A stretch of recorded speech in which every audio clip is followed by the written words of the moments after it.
Oh my goodness. Hello, everyone. Happy Thursday. Woo, woo, woo, woo. Hello, guys. Can you hear me? Can you see me, babe? Babe, can you see me? And guess what? To trigger the haters, I applied extra chapstick. Extra chapstick, babes.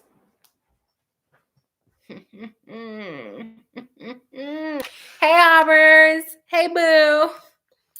Let's test out the chat. Hey, boo. Oh my gosh, it's working.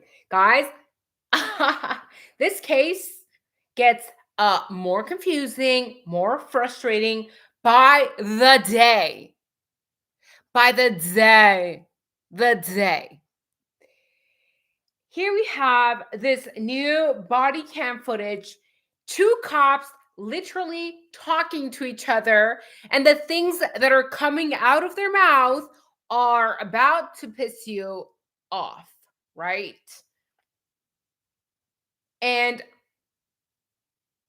it sounds like the girls, it sounds like Dylan Mortensen and Bethany Funk wanted Hunter Johnson to come over because they could not wake her up. They could not wake Xana up. And this is extremely concerning.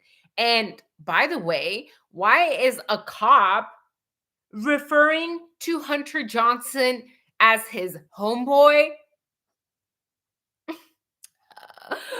I'm sorry, what? Did you just call Hunter Johnson your homeboy? So I obviously can't, or I don't want to risk playing it out loud. But if you guys just go on TikTok or Instagram, or not Instagram, YouTube, you can find videos of this new body cam footage. It's all over, literally all over.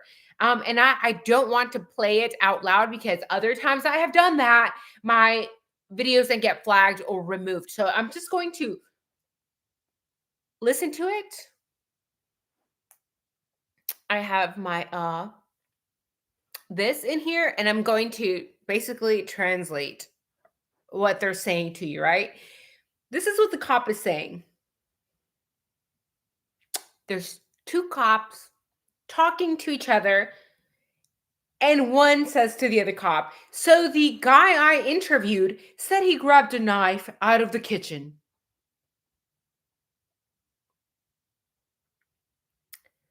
Because he saw, and then it's blanked out.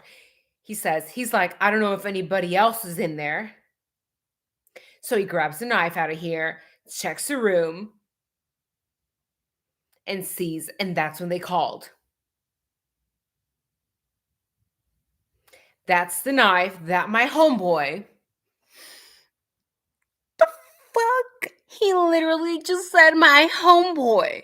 I'm sorry, sir. Look, I honestly don't know who the cop that is saying this is, but I think it's Gunny. I think it's Gunny. It kind of sounds like Gunny. And here we have somebody that sounds, a cop that sounds like Gunny, talking about that's the knife that my homeboy or the first guy that caught here. The first guy that he caught there. The first guy that they saw at 1122 King Road. Your homeboy. I'm sorry, again, I don't know who this officer is. I don't care who this officer is. There is no fucking reason that a 30, 40, 50, 60-year-old cop should be homeboys with a fucking 18 to 20-year-old. I don't care. This is fucking weird. Why are you cool with Hunter Johnson? Why is he your homeboy? He said that his girlfriend was called by one of the residents here saying, "We can't wake her up." And I'm like, hold up. Hold the fuck up. Hold the fuck up. They can't wake her up? Excuse me? Did I hear that? Did I hear that correctly? They can't wake her up. I'm just wondering, and I know people, all of us, see whatever we want to see in this footage. We hear whatever we want to hear in this footage. But to me, it kind of sounds a little bit like, in my opinion, these are my opinions, these are my theories. These videos are for entertainment purposes only. It sounds to me like they actually tried to wake her up physically. I know some guilters are gonna say, well, they tried to wake her up through the phone. If this interview was done, let's see, 11/13/2022. This is from the body cam footage, Motorola Solutions, at 14:54, 2:54 p.m. military time. This was very soon after the cops were basically called over, just a couple of hours after. I'm going to believe that the very first interviews are the most telling. What am I picking up from here? I'm picking up that this cop is saying that he's besties with a fucking frat boy. Oh, red flag number one. Red flag number two. Oh, that they tried to wake Xana up. They tried to tell Emily that they couldn't wake Xana up. And that to me doesn't sound like it was just a phone call. It was just a text. It sounds like they actually tried to physically wake her up. And I see people saying, well, they meant they couldn't wake anyone when they texted or called them. Okay, but my next question is, why didn't they go check on their friends if they weren't answering their calls or texts? Or did they actually go? We try to wake her up. We don't know what's going on, so he may help her. Remember, this is the same phone call that Emily said that Dylan was laughing in. The same phone call. And I'm like, I'm sorry. I had to listen to this again in slow motion. He said that his girlfriend was called by one of the residents here saying, we can't wake her up. We don't know what's going on, so he may help her. So the guy I interviewed said he grabbed a knife out of the kitchen because he saw. He's like, I don't know if anyone else is in there. So he grabs a knife out there, checks the room, sees, and that's when they called.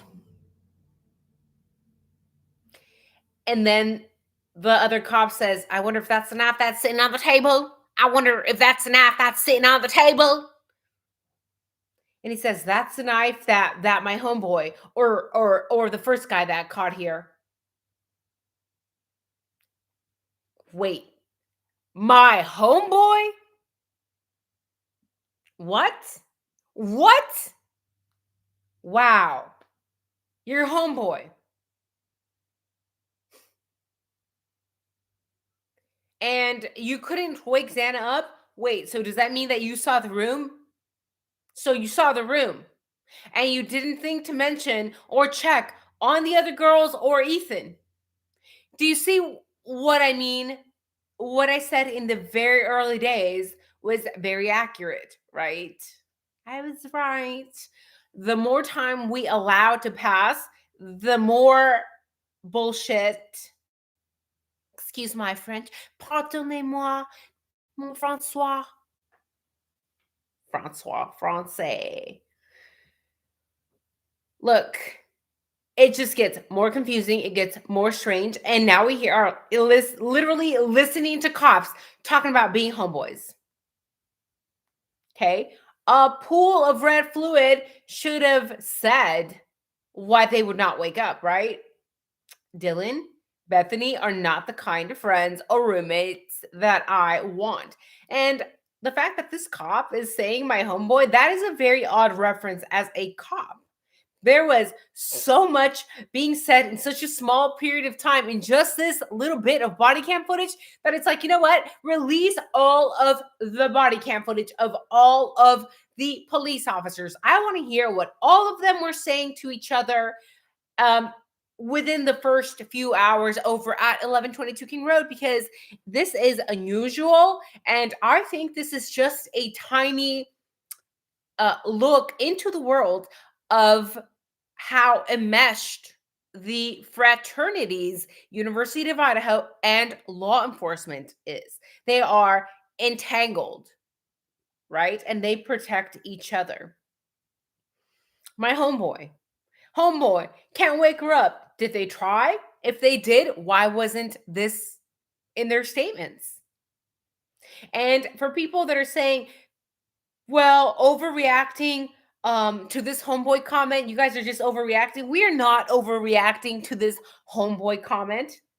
It would be ridiculous to not overreact to this comment. Remember, there is a massive age gap between most of these officers and these frat boys. Even if the age gap is only 10 or 15 years, that's still a pretty large age gap. There's no reason that an 18-year-old should be considered a homeboy by anyone in law enforcement that is 30, 40, 50, 60 years old, right? And in this footage, we also see that there's a lot that is blocked out to the right. I think what is blocked out to the right is one of the bedrooms. We know that the parents had requested no bedrooms to be seen, right?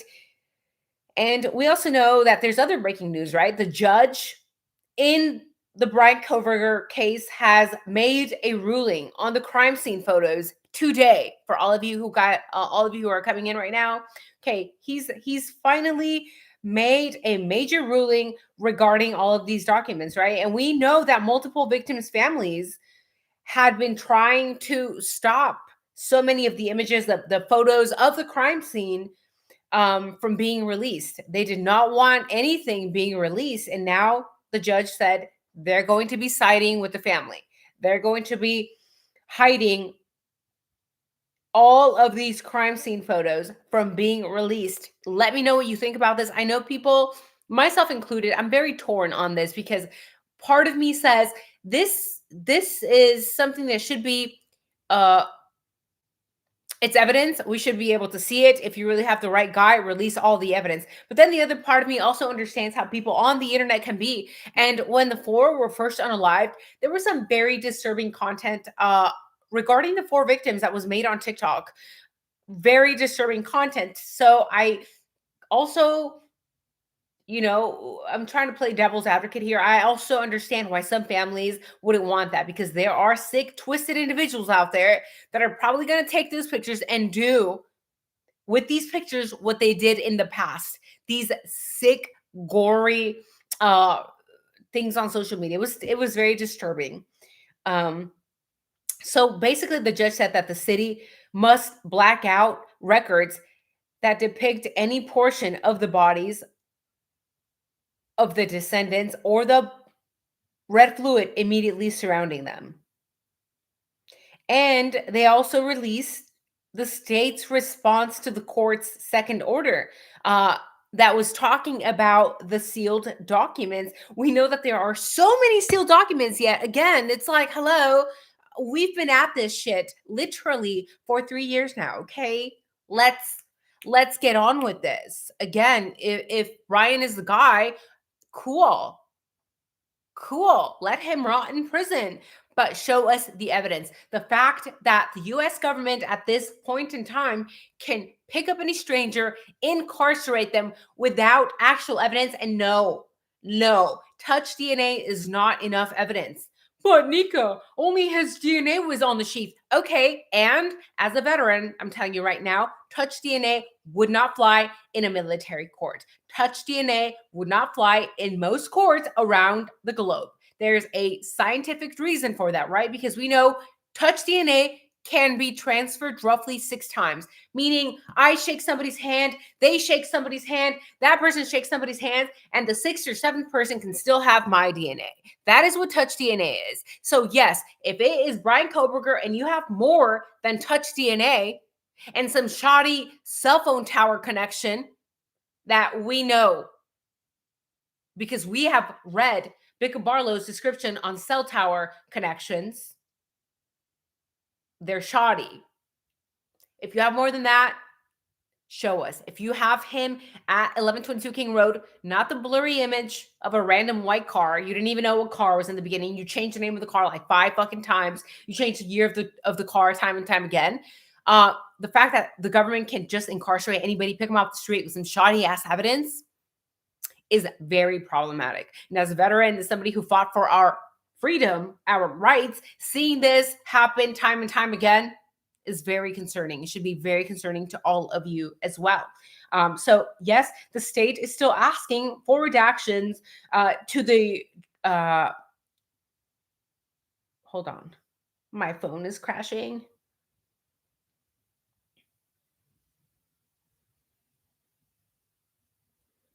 Oh yeah, here they are. So the state was asking for redactions to the descriptions of over 90 items. Over 90 items. Okay. And some of these requested redactions on this second order regarding the sealed documents include undisclosed names of witnesses. There's also descriptions of autopsy photographs. And there are so many descriptions of the autopsy photographs. There are, I don't know, at least 30 or 40. At least. At least.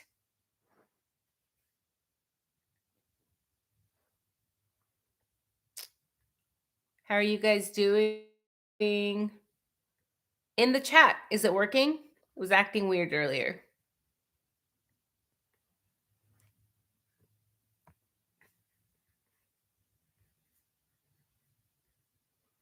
And by the way, I don't know what's happening.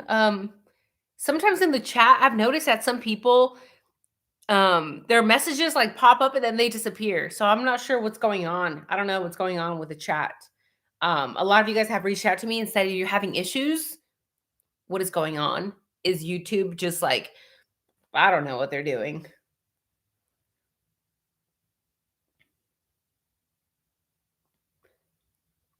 They're also asking that the witnesses be redacted. Why are you asking for the names of the witnesses to be redacted? How many more witnesses are there? Because I thought that there was only Dylan and Bethany that were considered witnesses, and maybe Hunter because he was there and he magically put his handprints on a knife. Also, Hunter was not asked to put the knife down when the cop was right behind him at 1122 King Road. Right? Weird.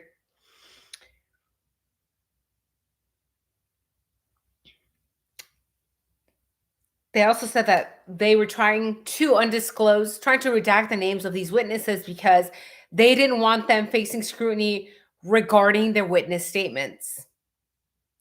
So there is about a total of, let's see, 87 items that the court reviewed regarding redactions. And none of these 87 items have been released yet. So we're going to be staying up to date on this case. We know that the families are probably celebrating at this moment. They're getting what they wanted. They didn't want those pictures of their children being released. And there just seems to be all these plot twists. Why are we in this case 3 years in still getting these crazy plot twists? I'm like, I just know that it's just a matter of time before we get some sort of Netflix series on this, right? But it just makes me wonder, 3 years into this, you're still hiding images, you're still hiding autopsy descriptions. I understand if you wanted to hide images, but why the need to hide? Why the need to redact autopsy descriptions? It's a little bit sus to me. What are they hiding? Right? So much of it has already been released at this point. Why change it? If you were going to conceal things, you should have concealed things from the beginning, not wait 3 years. And the fact that we have all this footage that continues to be dropped, all these cops talking to each other, referring to these frat boys as homeboys, Again, this just makes this case very frustrating, very confusing. Now we're listening in this newly dropped footage that they couldn't wake her up. They couldn't wake her up, so they went to her room. Did they shake her? Did they touch her? Did they? What happened? What actually happened? Maybe it's going to be a while before we know. I saw a comment yesterday that somebody posted, one of you guys. Thank you for the comment. And you guys said that it's just a matter of time before the truth, the full truth comes out. Because when you throw money at the situation and you throw honest individuals, money and honest individuals are going to push the truth out there.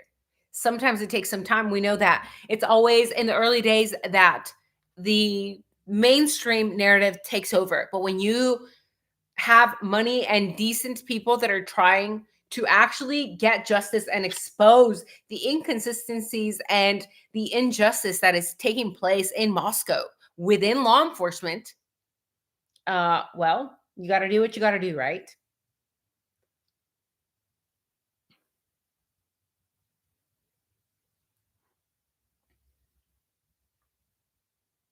And we know that the gag order has been lifted, right?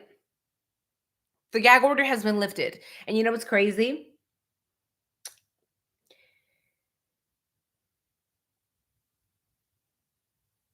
You know what's crazy? Bethany said that 12 people had the door code, 6 of which lived in the home. This is what Bethany said. What did Dylan say? Well, nobody really knows the code. Which is it? Which is it? The fact that Bethany said, now that the gag order has been lifted, we know that over 12 people have the code. It just makes me wonder who else had the code. If you're literally sharing out there with 12 people is a lot. Who are those 12 people sharing with?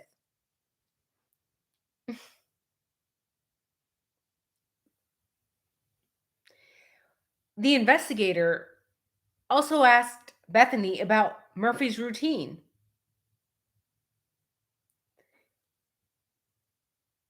and that Bethany said that primarily Kaylee was the one taking Murphy out, and that sometimes Maddie would help as well. And she said that they never left the door open. They never would leave the door open because Murphy would run away. Interesting, because that's not what we've heard from the roommates either. Saying that the door was always unlocked, or other people that were always at 1122 King Road, they said that that door was always unlocked. Everybody had that code, right? Bethany stated that Murphy would not bark often and that he was very friendly. Bethany also stated that he would primarily sleep in Kaylee's room. And that if he was not home, or if Kaylee was not home, Murphy would be left in the room. And that that door was always closed. It was always closed. But the door was open that morning, right? There are there's at least one statement of a neighbor seeing the door wide open at 8 in the morning. And it just makes me wonder, did somebody magically happen to open that door to air out the bleach, to air out the smell of cleaning products?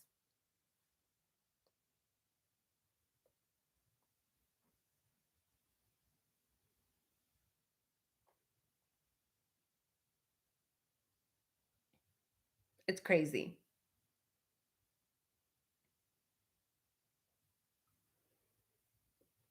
Mm-mm-mm.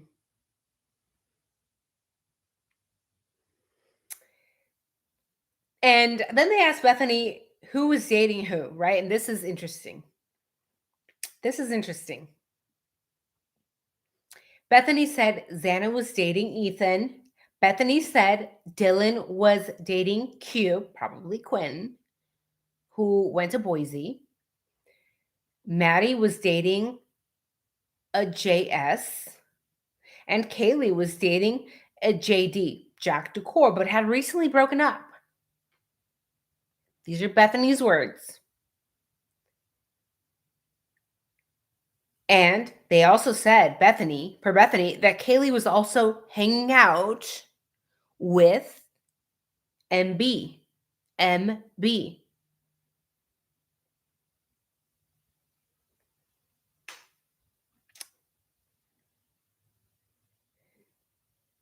And Bethany stated that the relationship was new.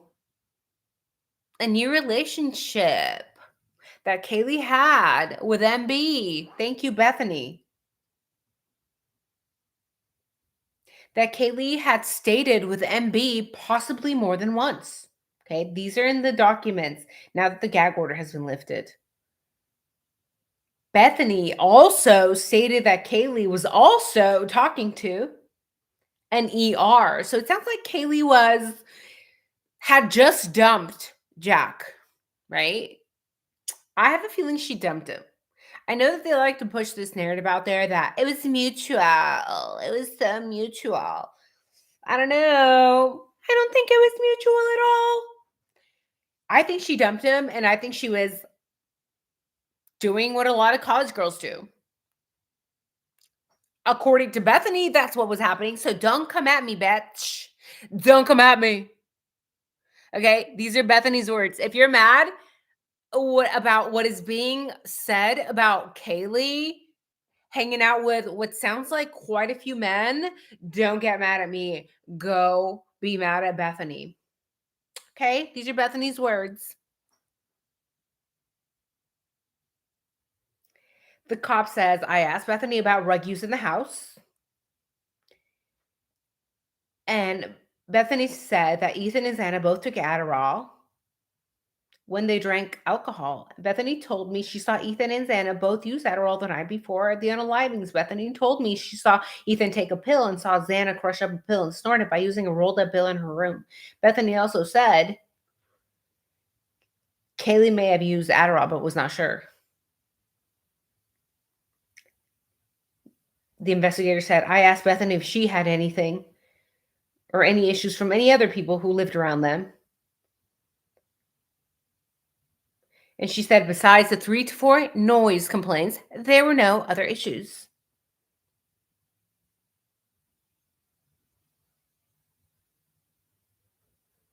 So just interesting. Just wanted to share that with y'all because Bethany is saying a lot.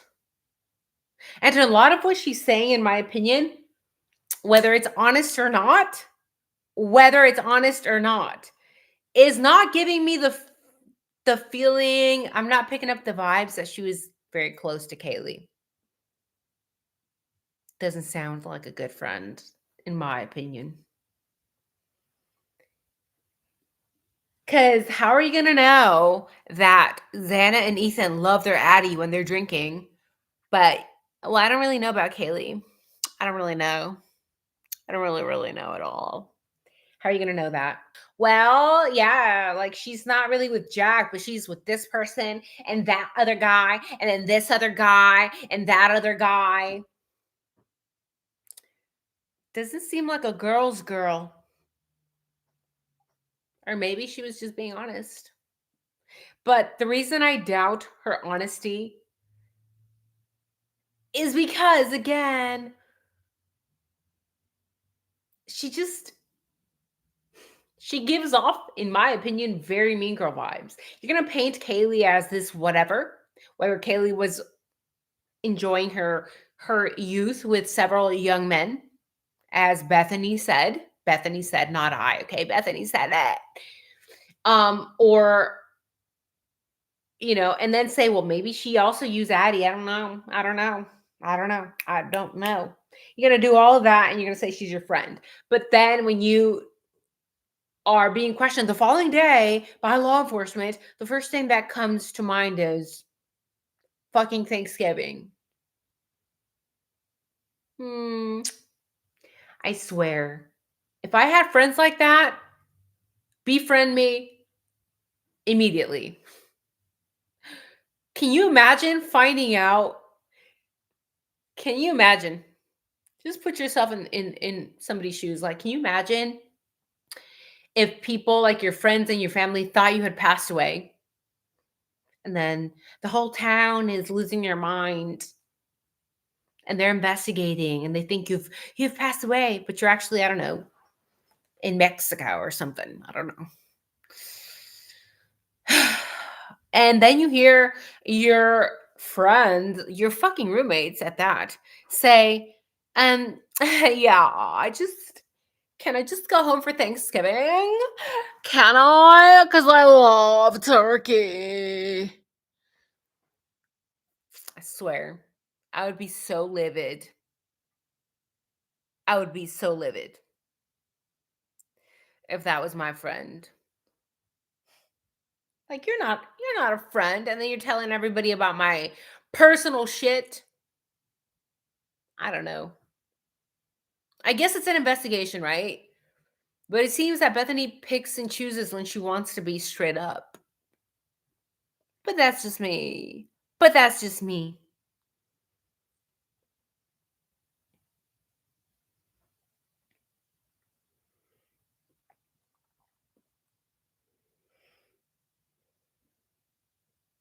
And then eventually I'm going to go over another document that's a little bit hard to understand because still, remember, even though there is a gag order that has been lifted, a lot of these documents that we are getting our hands on are heavily redacted. So we're kind of having to fill in the blanks in these particular documents about the people that they're talking about.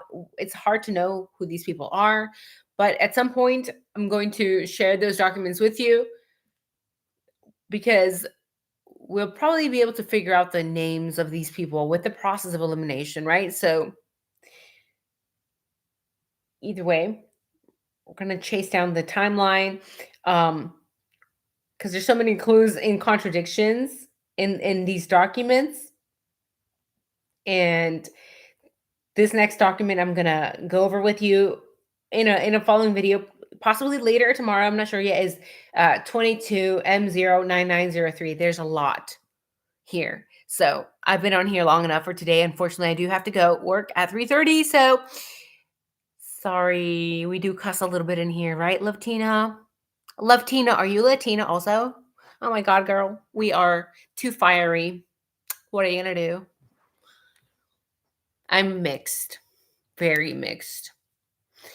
Let's see here. What do you guys think about the video? Do you like it? Leave a thumbs up. Leave an emoji in the chat, but also later in the comment section to promote the channel, right? Hello, Angela. Hi, Nadine. Hi, Open Your Peepers. Hello, Claudia. Welcome, Sally. You made it live. Woo! Hopper's number 1. I think Hopper's the first one today. Hello, Jane. Yeah, my homeboy. My homeboy. Creepy, right? Right? Hey, Steven. Nadine says, because they're all messed up in this together. That's right. That's right. Hello, Lucky Duck. Trying to wake her up makes no sense at all. They thought she was passed out. You telling me they couldn't see red liquid in so many stab wounds? Weird. Weird.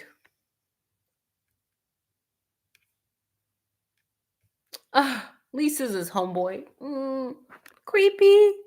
Oh my gosh, that's a great emoji. Like, oh, what the heck is going on in this Children of the Corn town? Hunter touching the knife and grabbing it maybe to justify his prince being on it then. Exactly. What's even more weird is that when the cop entered and saw Hunter with a knife, the first thing that you are taught to do as law enforcement is to disarm a person with a weapon. But here, he's walking right behind him and like Hunter has a knife. It's like, you're not going to tell him, you're not going to disarm him. Is it because he's your homeboy? That's your homeboy, right? So he can do whatever. Ooh, Jane says, what looks like bloody knuckle marks around the knife when he puts it on the table. And it's funny that you mentioned that because I don't remember, it's one of you, I'm sorry, I can't keep track of Instagram. But somebody sent me a zoomed in image of his hands, and I'm like, his fingers do look pretty beat up, right? For Hunter Johnson. And people love to zoom in on Brian Koberger's hands when he's getting pulled over by the patrol car on the highway. And they're like, look, he has a wound. He's wounded. and you really can't tell. It's so blurry. But Hunter Johnson, they don't pay attention to his hand, right? Remember, Hunter Johnson is also he was also awake at that time, right? Because they said that they saw him exiting, or his girlfriend Emily said that she woke up around 3 a.m. and said Hunter is never up at that time. Said Hunter is never up at that time, and he was locking the door. He was magically locking the door at that time. Hmm. He never wakes up at 3 a.m. and locks the door. It's like, well, what the fuck was he doing? Do you want me to believe that he just magically he just is so intuitive. He just felt the dark energies of the things that were about to happen in Moscow. He felt, he's so intuitive. Hunter Johnson is such a spiritual guru that he felt this dark energy that just awoke him from his deep slumber and guided him to the door of his apartment to lock the door for his and his girlfriend's safety. Is that what we're supposed to believe? Because to me, you know what it sounds like? It sounds like fucking bullshit. It sounds like you're fucking lying. It sounds like you were fucking outside and you were coming in to your apartment. And then as you were coming in, you woke Emily up. And Emily was like, oh my God, what the fuck? What are you doing? What are you doing, Hunter? What are you doing, Hunter? Oh, babe, chill. Bro, chill. I'm just coming in from outside, or I'm just locking the door. I mean, I'm just locking the door, bro.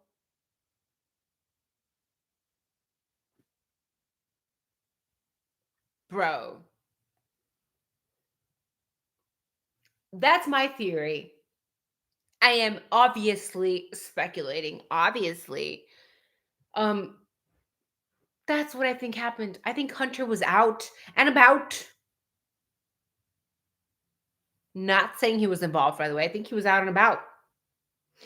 I think Emily woke up around that time because Hunter was coming in, and Hunter got caught coming in and lied to Emily, my theory, and said, I was just locking the door, babe. Babe, I was just locking the door. Okay, Hunter Johnson is a fucking liar, in my personal opinion. He is a fucking liar. Oh, I don't know that lady. I don't know that lady. I only know Maddie. I don't know Kayla. I don't know Kylie. I don't know Kylene. Bitch, her name was Kaylee. I don't know that lady. And for whatever reason, the fact that he's doing this weird ass distancing, it's like, come on now. We know you know Kaylee. We know you know who Kaylee is. We've seen the footage of you coming out of 1122 King Road when Rosendahl was there asking questions to Kaylee.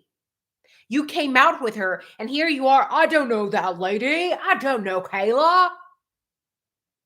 I'm sorry. Do you think we're all idiots? Do you think we were born yesterday? Why are you distancing? That should be a big red flag. It doesn't take a psychologist. It doesn't take a detective, a crime sleuth to know that he is obviously distancing himself from Kaylee. We obviously already know that. The question is why? And my first thought of why somebody would distance themselves is because they know something, or I'm not going to say it. You can fill in the blank. I'm going to say it. I'm going to say it. Was he involved indirectly or directly? I don't know.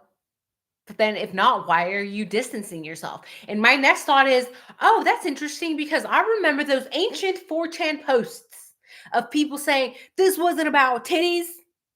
This wasn't about titties. They were referring to Kaylee as titties, right?